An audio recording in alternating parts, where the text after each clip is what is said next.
Good evening, everybody. Welcome to the Arvada City Council meeting for today, June 9th, 2026. Ms. Rush, if you'll do the roll call. Mayor Simpson? Here. Mayor Pro Tem Mormon? Here. Councilmember Ambrose? Here. Councilmember Davis? Here. Councilmember Pfeiffer? Here. Councilmember Griffith? Here. Councilmember Levison? Here. Thank you. We have one workshop on this evening's agenda, and that is the Americans with Disabilities Act ADA program and ADA transition plan updates. I see our Director of Infrastructure, Ms. Jacqueline Rhodes, is here. I believe you might have this item. Oh. Well, you're not Jacqueline. I am not. Good evening, Mayor and members of Council. My name is Eric Lewin, and I'm the Deputy Director of Infrastructure. I'm joined here tonight by Ann Foster, our ADA Coordinator, and also by Jacqueline Rhodes, Director of Infrastructure. Zach Woolweaver is also here from Legal to support us tonight, and Vicki Teeters from our GIS team is here to support us. So tonight we'll provide an update on the city's ADA transition plan, the progress we've made, and the work that remains ahead. This work began in 2020 when the city partnered with Meeting the Challenge to complete a comprehensive ADA evaluation of our city's facilities, park system, and public right-of-way. That effort created a baseline inventory and identified accessibility barriers throughout our community. Since then, we've continued to improve accessibility, gather community feedback, and refine how we prioritize and implement improvements. Tonight, we'll share that progress with you. We'll share what we've heard from the community and how we plan to move this work forward into the future. The purpose of tonight's workshop is to gather Council's feedback on the ADA transition plan, and then staff will incorporate that feedback into a final plan that will return later this year for consideration of adoption. And with that, I'll hand it off to Ann. A little shorter. Good evening, Mayor and Council. Accessibility is a key part of what makes Arvada a welcoming community. For many people, things like sidewalks, curb ramps, and access to city facilities are essential to everyday life. The ADA transition plan is one of the tools the city uses to support safe, accessible, and inclusive public spaces and services across the community. The accessibility improvements identified in the transition plan directly support city goals related to infrastructure, regulatory compliance, and equitable access to community amenities. Specifically, the plan helps improve usability of city facilities and services, provides a roadmap for meeting accessibility requirements, and expands access to park and recreation opportunities for people of all abilities. On the left side of the slide is a picture of a disintegrated curb ramp. This came to our attention via an ADA grievance. A woman had some difficulty pushing her husband, who uses a wheelchair, and was worried that he was going to fall on the days that he could use a walker, and it was just going to be a dangerous situation. When I went out to survey the area, I also saw that the inlet had heaved, and you can see couple inches there. That's a tripping hazard and just a dangerous situation. We were able to work together with inspectors, engineers, pavement, streets, finance, are on call, and within a month, the photo on your right is the updated ADA compliant curb ramp along with the receiving ramp to make a full accessible path there, and you see the inlet is smoothed over.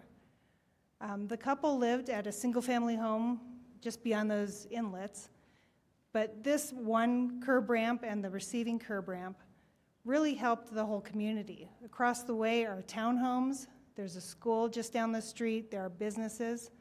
So this is one way we can call a win, even though there are barriers in Arvada today.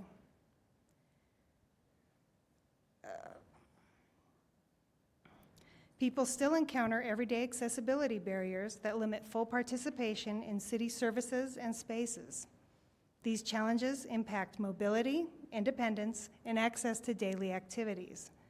Some barriers we still see are missing or narrow sidewalks, non-compliant curb ramps, unsafe or unclear crossings, limited access to parks and amenities, and barriers in our buildings and restrooms.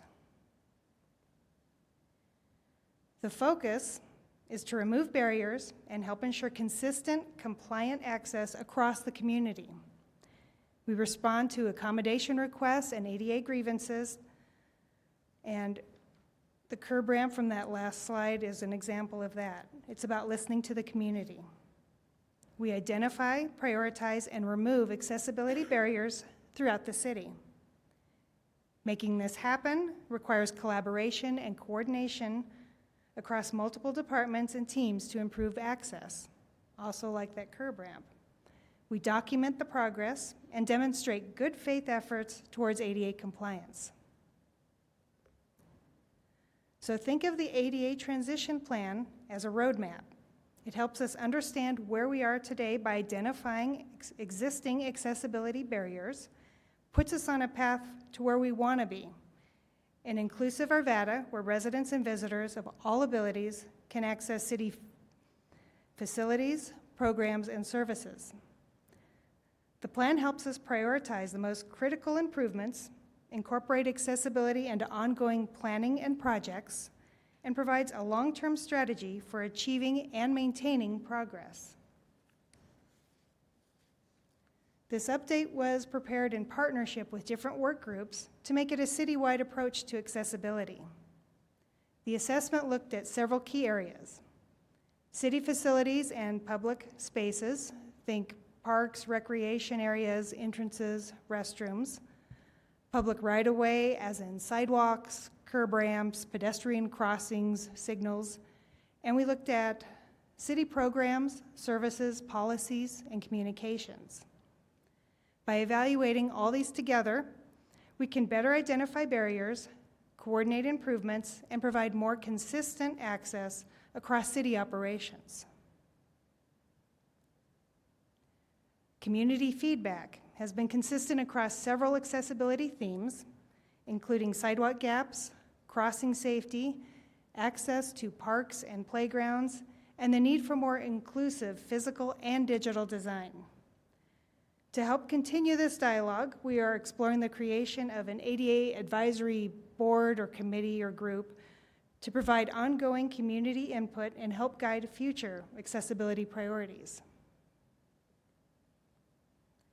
Accessibility projects are prioritized using a combination of factors to ensure we're addressing the most critical needs first. Safety is the highest priority, along with legal requirements such as ADA grievances and access to key destinations. We also look at pedestrian demand and equity, as well as how projects improve overall network connectivity, so improvements benefit those who rely on them most. Cost efficiency is considered to help maximize impact and support effective long-term implementation across the citywide network. And I'll turn it back over to Eric to talk about some of the progress that we've made.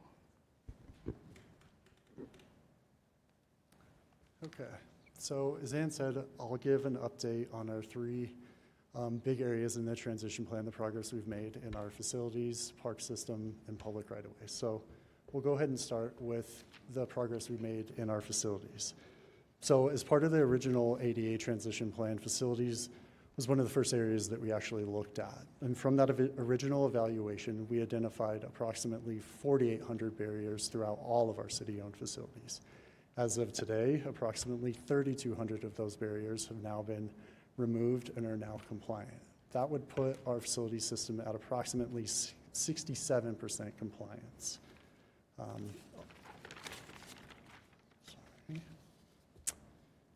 Improvements in our facilities have included such things as accessibility service counters, building entrances, routes of travel, and restroom upgrades. Much of this progress has been made through incorporating accessibility improvements through our planned facilities projects and renovation projects. Next, we'll talk about the progress we've made within our park system. So Arvada's park system is made up of approximately 100 park sites, golf courses, trails, and open spaces, serving our residents across our community. Accessibility improvements in parks have has focused largely on access routes, playgrounds, recreation amenities, parking lot access, and restroom access. Recent parks improvements include park renovations, trailhead improvements, and accessibility upgrades through the city's Lasting Taking Care program. As of 2026, we had, of the original transition plan, we'd identified more than 11,000 barriers throughout all of our park systems. And as of today, I'm happy to report that more than 8,200 of those have now been removed. This would put parks compliance at approximately 72%.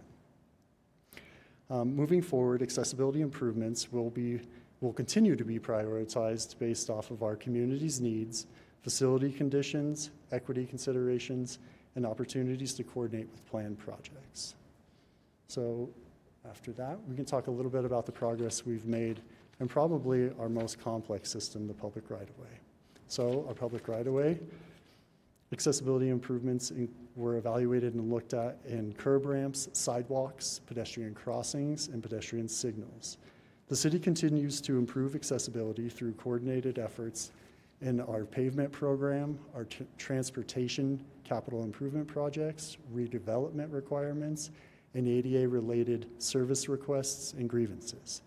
One of the primary focuses of improvement in accessibility in a public right-of-way was on curb ramps. So part of our original evaluation that we had done in 2020, staff had noticed inconsistencies in how our curb ramps were being evaluated. So we did a comprehensive reevaluation of our curb ramps using public right-of-way accessibility guidelines, or PROWAG. Using these guidelines helped ensure that we applied a consistent standard citywide.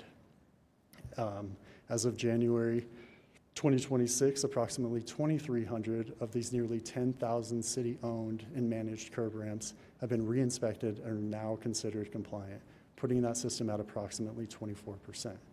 So while that percentage may seem low, it's important to remember that we use these new PROAG standards to have a more consistent way to evaluate these curb ramps to prioritize work into the future.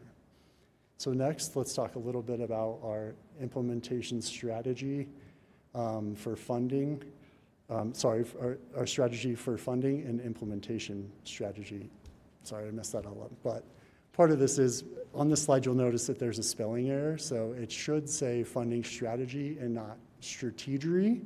But if you remember, that is kind of a famous SNL skit where Will Ferrell plays President Bush. So I just thought I'd call it out and make fun of it tonight. I apologize, but we didn't catch it until after we submitted it. So we'll just leave it as it is. Just leave it in.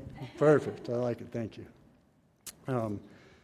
So although some accessibility improvements are delivered through a single project or funding source, the majority of our projects are incorporated into capital improvement projects, facilities projects, parks improvements, transportation projects, and maintenance activities whenever possible.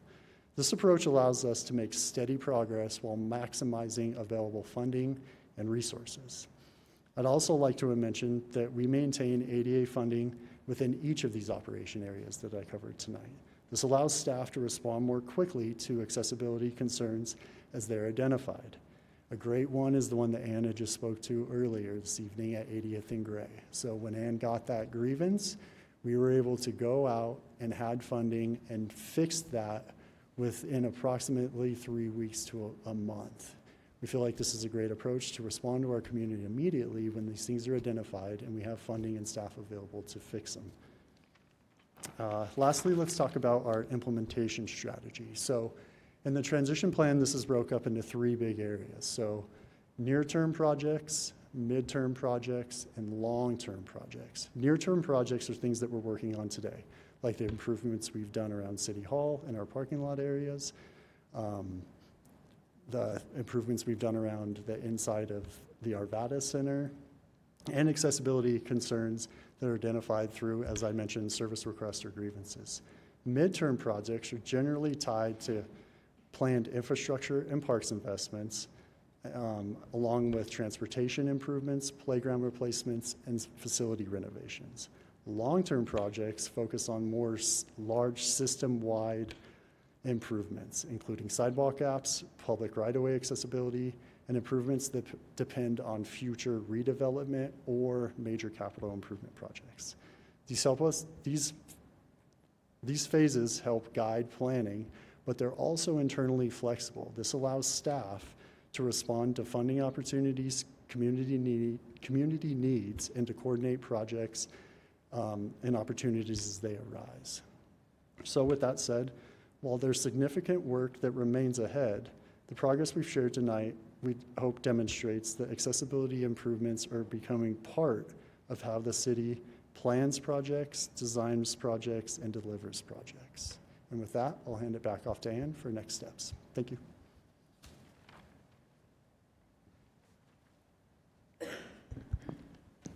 All right, we are seeking council consideration to adopt the updated ADA transition plan at a future meeting. Council direction will help guide final refinements to the plan and inform how projects are phased and delivered.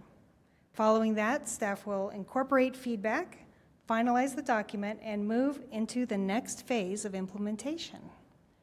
And with that, we are ready to take some feedback from you, all positive. Well noted. Councilmember Ambrose, you had your light on first.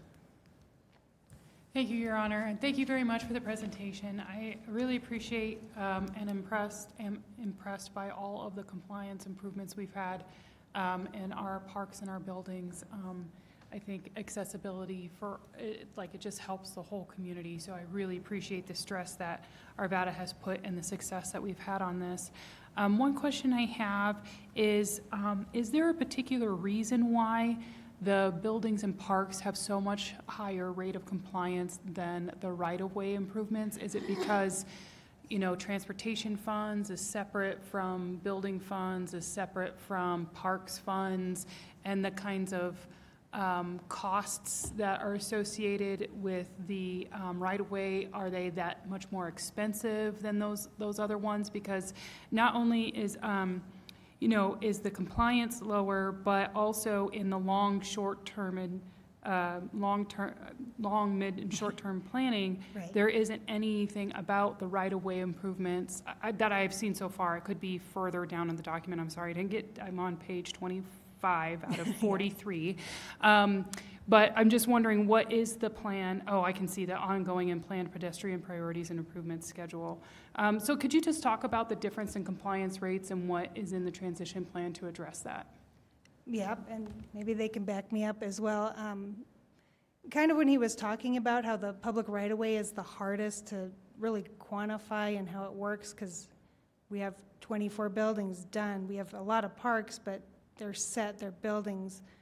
Whereas curb ramps are upgraded and made to standards up ahead of paving projects, could be a year ahead. It's a slower process, and then like signals, we don't do a lot of signals, but they're very expensive, but when we get an intersection, we do all of them. It's kind of hard to quantify why it's so hard to do all these lane miles that go on, and then the disintegration of a lot of the older infrastructure is harder and expensive to replace. If, like we're redoing this already, it's a building, it's set, it's done. Whereas the right-of-way, it seems to change a lot, not only the new, but the old, and trying to redo all that old infrastructure. And I really can't speak to cost exactly. I don't know if you have any feedback on that, but. Oh, you're coming up with. Claudia's coming down. All Claudia's right. coming down. Woo. So a lot of times in the right-of-way, we have so many curb ramps and ADA areas that need compliance that we currently don't have all of the data to know exactly which of our ramps are in compliance and which of them are out of compliance. So as we are programming the pavement program to go out and pave, we are addressing these ADA concerns in those areas. We go out, do an analysis to see which ones are good, which ones need additional work to become into compliance, and address it that way. We haven't done the entire city, so we know how many ramps are in the city, but how many are in compliance and out of compliance is a little harder to tell. Also, a lot of times for these ramps to come into compliance, we need additional right-of-way to be acquired, or we need to look at the drainage in the area. It can be a little bit trickier to get these into that correct design. But we are addressing those again as we do the pavement program, and hope to do more in coming years to continue to work on getting those numbers up for our right-of-way. Mayor Pro Tem Mormon, you were next. Thank you, and thank you for the presentation and all your work on this. I'm a big proponent for us to keep moving and keep this as a priority for our city, so thank you for that. A couple questions I have. One, you mentioned the new advisory committee. When do Right. you anticipate that getting going and starting up? I've had some dialogue with, well, you all know Mr. Finch and a couple others in the community, and he had some ideas, and I threw some ideas back, and we're talking back and forth, but we haven't met in person yet. We kind of was focused on this right now and told him we'd try to meet up next week or the week after and really try to get it going, see how many people we can get interest from, possibly businesses and others in the community, not just people that would go under Title II necessarily, but the whole community. Mm-hmm. So I don't have an exact date for you, but it is in the works. Do we anticipate by the end of the summer? I mean, just some sort of timeline that we can, be looking forward to? I would certainly like by the end of summer. I would like earlier if we could, but it just depends on getting word out and what do we want to call the group, when are we meeting, things like that. Oh, I'm sorry. I didn't see you. I was just going to make the suggestion that this could be one of the conditions of adoption. And so as we look to hold ourselves accountable with adoption of the update, we could certainly work through the city manager's office to stand up this advisory group and then work with the council's direction to make sure it's structured appropriately and chartered appropriately. So I think at this point it's still at the conceptual level, but that's the type of feedback we were looking for tonight. Okay, well, I would like to see us move that along as quickly as we can. I think it's really extremely important to be getting that feedback and that engagement from our community that are most affected by these changes and additions, so thank you. Okay, we didn't mention sidewalks, so I have a big question around sidewalks. Okay. What is our current deficit on sidewalks, and how much progress are we making on that? Do we have that in our, do you have those in your numbers? Oh, it's not in there. I'd like to provide some of the detailed data in a future update to you. I think sidewalks are some of the trickiest, as Claudia mentioned, similar to curb ramps. Right-of-way acquisition, a good inventory of our entire network. We're trying to rapidly update our data. We do have an update plan for a missing sidewalk plan, and we still are working to implement the higher priorities in terms of missing sidewalks. But I'd love to bring back to you in more detail some of the data we have available for our sidewalks and what the challenges are for interpreting it. I think it's going to be one of the important components that we've considered both in our pavement program in terms of what repairs we're making, in terms of our new sidewalk assistance program, in terms of trying to help address any immediate barriers that might exist that customers are experiencing. And then ultimately, it's a big part of our capital strategy, right, is that we're trying to widen where we can and fill gaps where we can. I hope, I'm looking at Claudia, she's nodding that I hopefully adequately covered that one, but I'm sorry I don't have detailed sidewalk data to give you tonight. Okay, well, I appreciate that and getting back to me when you have that put together. And I think as we think about what are the big data points that our community is most invested in and interested in, those big things that we can conceptualize and actually show growth in. We talk about our lane miles, for example, and what work we're doing on that. That's an important data point. I think along with that is the sidewalks and the bike paths. Those are the things that we are constantly hearing from residents. And so as we are measuring and doing some sort of dashboard or whatever, I would love for us to see a similar data point for our sidewalks and bike paths. So just wanted to put that suggestion out there. And I guess a technical question that I didn't quite catch, you mentioned the new prologue standard. Can you explain a little bit about what that is and how that has changed what you're doing? What's the impact of that? I think you're referring to PROWAG. Okay, The Public PROWAG. Right-of-Way Accessibility Guidelines. Okay. Is that what you spoke to? And I'm sorry, the question is like. Can you just explain what that is? And it sounded like it was something new that we were utilizing, and so I just wanted a better understanding of what the meaning is behind that for us. To keep it kind of high level, that when the ADA was first developed, it was more the built environment didn't think of the right-of-way. And this is kind of an offshoot of that, an extension of the public right-of-way. For instance, ADA says sidewalks need to be 36 inches wide. PROWAG says 48. And so we use, more stringent, bigger standards. It has gone through its final rule from the U.S. Access Board, and the Department of Transportation has adopted the section on bus stops, but right now the rest of it is still a guideline. It's not enforceable. But Arvada does use that as best practice for the right-of-way areas. So I hope that kind of answers it. Okay, thank you. All right, I believe that's it for me for now. Thank you very Thank much. you. Appreciate your answers. Councilmember Davis. Hello, and thank you.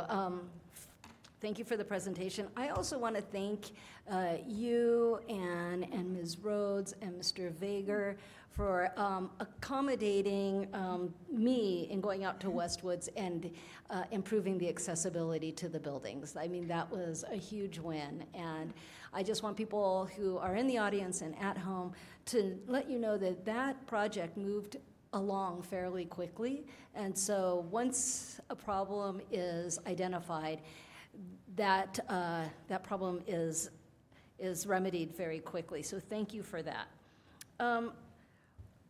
When I was reading through the plan, I didn't see anything, and this might be getting too far into the weeds and in operations, but I didn't see anywhere where, as you're going along, that you're conducting inspections. And the reason I ask about that is a while back, years back, all the curb ramps in my neighborhood were being replaced, and then it seemed like just 3 weeks later they were all being torn out and redone. Now, to the naked eye, that kind of looks like waste, even though it didn't meet the standards and the requirements.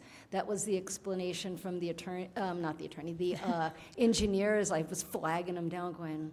So I'm just hoping that maybe we can do something so we're clearer on, as things are being built, that we're doing some periodic inspections to make sure that, the optics are, we're doing it right the first time. Okay, and then along with Mr. Mormon, just coordinating the ADA requirements with the wildly important goal of completing 75 lane miles.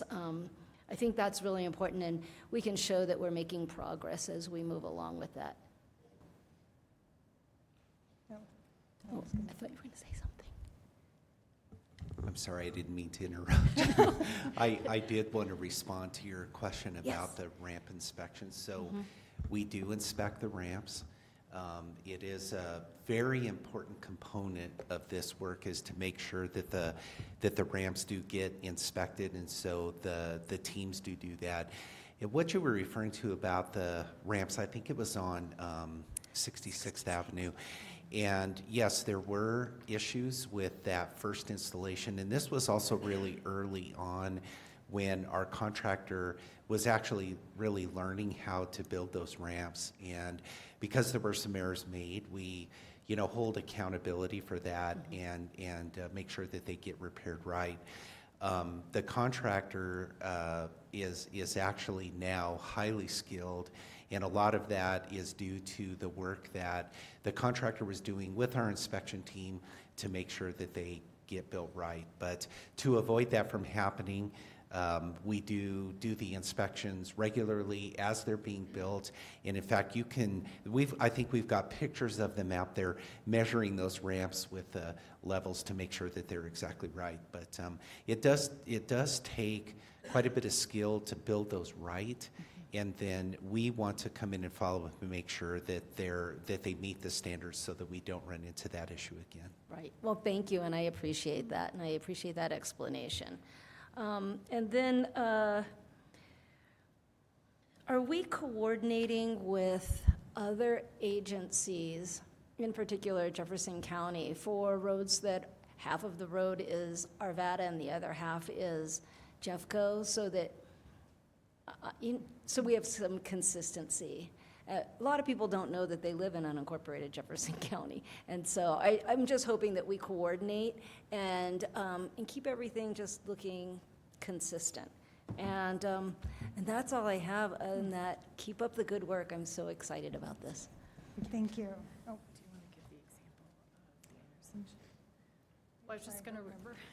I was just going to say, thank you for that feedback. I echo what Mr. Wick shared in terms of our inspection process. Eric didn't show us the data during this evening's presentation, but our GS team has built us some tremendous tools that also support our inspection process. So we'd be happy to share some of those demos of the actual measurements the teams are taking in the field, pre-inspection, post-inspection, and that allows us to do some of this more integrated data collection and tracking that we're sharing some of the numbers with you tonight, but it takes time to make our progress through the whole city and collect those, as Claudia mentioned. And then finally, I just wanted to say thank you for the comment around coordinating with other agencies. We have some great examples of where we're having to communicate with our partners, or even intersections where we might be interacting with Westminster, CDOT, ourselves, and trying to figure out how to make all of these upgrades happen in one intersection that the user doesn't realize is actually 3 different jurisdictions. Absolutely. Thank you so much. And I met your GIS person today, and we're in good hands. So thank you so much. Councilmember Levison. Thank you so much. So I really had one area of feedback. Top of page 8, it starts with current ADA standards and reinforces Arvada's long-term commitment to creating an inclusive, equitable, environment for people of all abilities. I was wondering if we could add "and ages" to that. One area I see a gap is that kind of pairing wheels with wheels. If it's wheelchair accessible, it's stroller accessible. And I know HB 26-1130 around public restrooms, baby diaper changing stations, anyone at home with little ones knowing you can go into a place that has a kids menu but doesn't always have a changing table. So I would just like to see innovative ideas where we can mend that gap in incorporating our littlest residents. and oldest. I like that. Thank you. All right. Just making sure that was Shirley. Okay. Oh. Yes, thank you. Okay, great. Thank you so much. Councilmember Griffith. Thank you, Your Honor. Thank you for the presentation. I just wanted to call attention to, I really liked the small examples. Sometimes we talk about really big things, and it's difficult to kind of really boil it all down. I really like that. You had the before and after picture, the specific member of the public that reached out and highlighted the issue. I think sometimes folks feel like these challenges are too big for government to solve effectively and with pace. And that, I think, obviously, people are watching this, so I assume you might get some inquiries. I might. And I love that was a part of the presentation. So thank you for that, and thank you for the work you guys are doing. Thank you. Councilmember Pfeiffer. And forgive me if I missed this, but talking about collaboration with other organizations or even internal to the city, working with development, private property does exist. And when I'm thinking of commercial property specifically, where they might have been built 20, 30 years ago, and what are we doing to go back and kind of, we'll just say, modernize the accessibility? And also, how does that relate into something that's been passion of mine since I've been here, has been making sure that our accessibility parking is available for those, because we did have a rash of people not caring around that. And how does all of that wrap together with our overall accessibility program, even on private property? Mostly private property is private property and not covered by the ADA. Something like a warehouse or commercial place would be Title III, and it's the The city goes by Title II. It's just city and state governments. Title III would be your businesses, grocery stores, warehouses.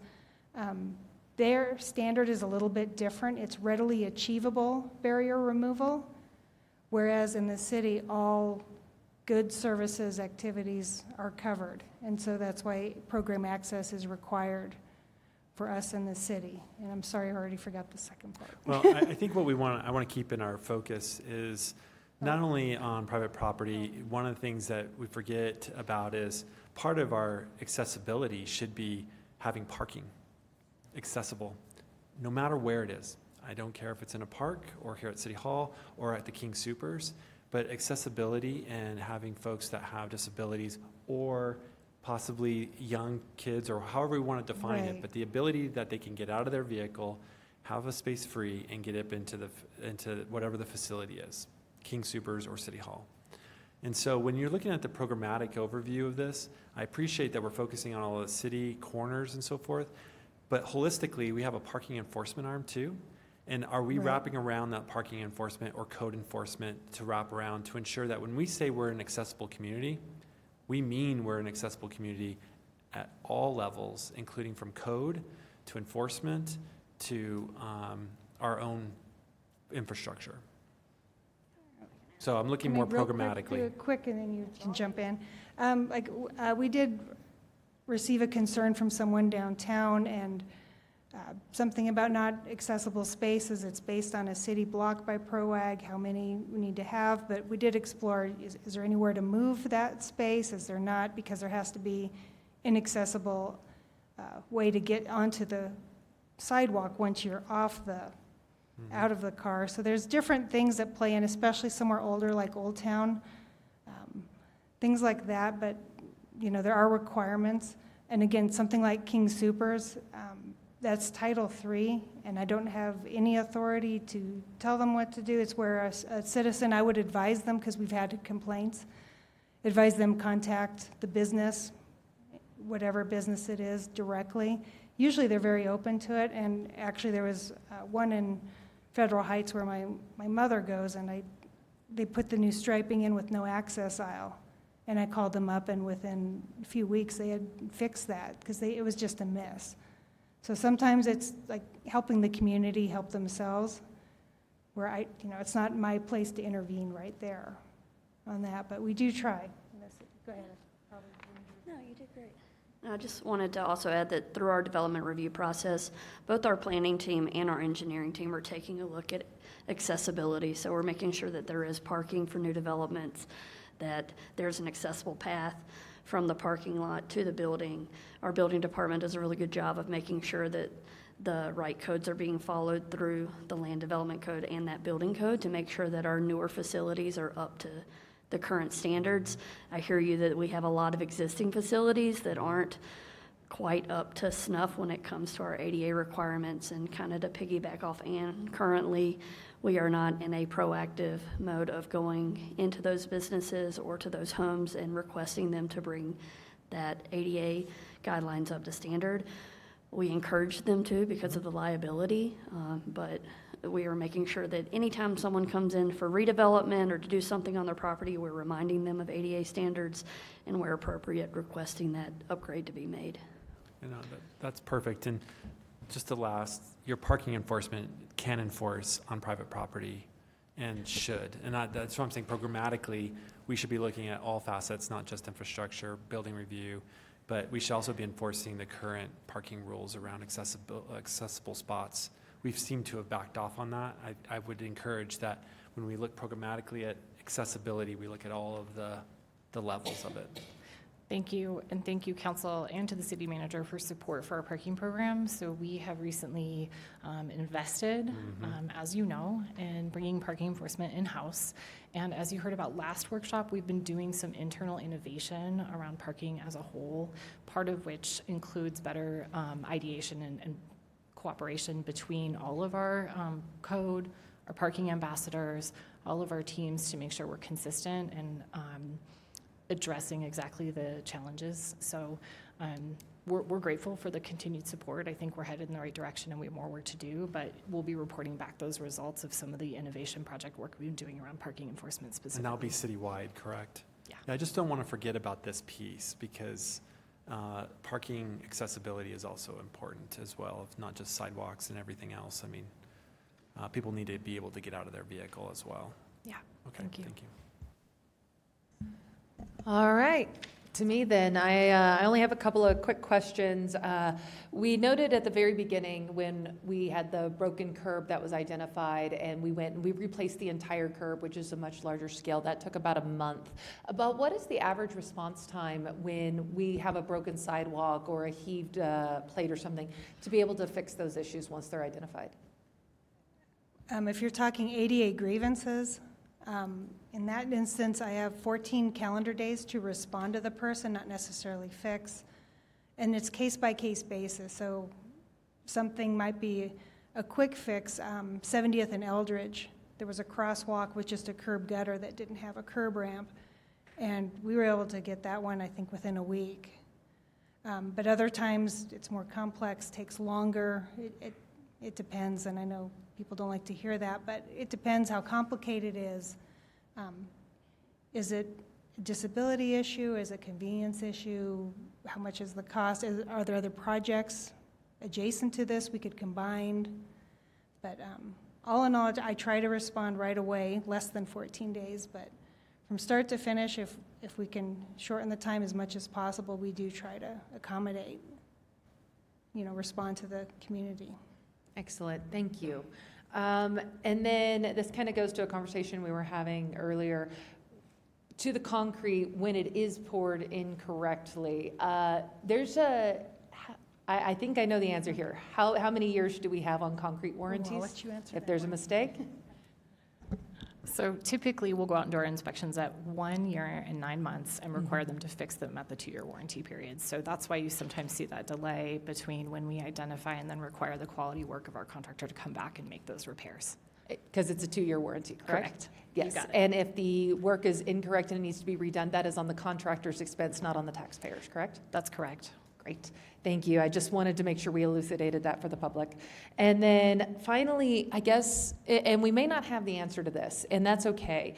I just remember a presentation from, oh gosh, Pfeiffer, you might help me remember here. Was it like 5 years ago, 6 years ago when we were talking about all the ADA ramps? It was like the beginning of COVID, I want to say. And at that time, I could be wrong, it's been a long time, but I want to say there was something like a $2 billion gap or something in terms of the infrastructure need. Do we know what our gap is now with how much work and improvements we've been making? We don't, and I'm not surprised you brought that up. That was in 2021, I think is when we came with meeting the challenge. And we identified that work as approximately $230 million. The approach we're taking now, right, actually I'll back up a little bit. That number, there were things that they failed, that didn't really fail. There were assets that they inspected that we didn't own, and there was a ton of inconsistency in that work. So since then to now, we've went back and reevaluated a lot of things and it's like, okay, we're confident in what it is now. I don't have that. That's something that we've been working with the GIS team on. And that's actually, in a future date, I can come back and give a presentation on these interactive dashboards that we now have once we have true funding behind that and have a number that we can stand behind. I didn't want to tell you it's X amount and then be held to that and it be wrong. So. And I appreciate For that. sure. But I will say that was kind of, that old memory was percolating in my head when I was seeing these updates about how this many barriers, this many have been Sure. remedied. And I just want to say a huge congratulations over the past 5 years, over 70% into the parks, other areas.